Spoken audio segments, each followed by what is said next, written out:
大家好啊，我係安東，今日同大家分享一下關於跨越3000年嘅亡者之城薩卡拉。距離開羅南部約30公里處嘅薩卡拉，係古埃及都城孟菲斯嘅核心墓區。這片7公里長嘅土地被譽為亡者之城，自公元前3000年起便見證着埃及人嘅生死信仰。1979年隨孟菲斯及其墓地列入世界遺產。時間線拉回公元前2700年左右嘅第三王朝，左塞爾法老命建築師伊姆霍太普打造陵墓。最初嘅馬斯塔巴墓經多次疊加擴建，最終形成6層階梯嘅石造建築，人類歷史上首座金字塔。呢座62米高嘅階梯金字塔，開創石造紀念建築先河。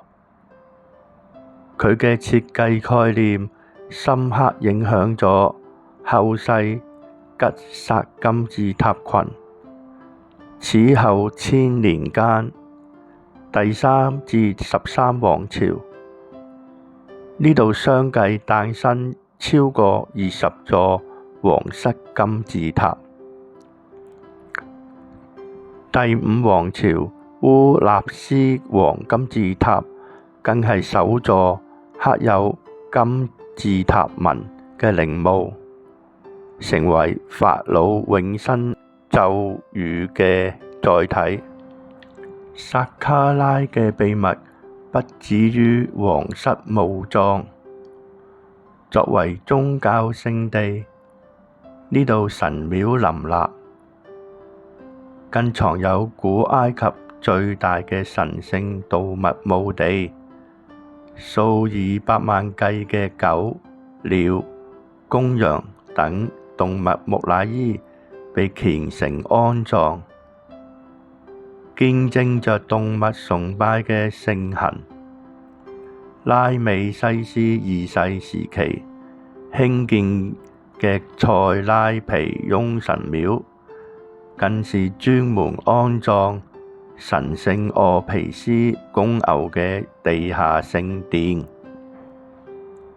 近年來，薩卡拉嘅考古驚喜不斷。2020年出土100具保存完好嘅2500年前彩繪木棺。2025年又發現未知皇后內特嘅靈廟，同埋4米長嘅亡靈書沙草紙。呢啲文物不單止還原咗後期古埃及嘅葬俗同埋信仰，更印證咗古埃及同埋地中海地區嘅文化交流。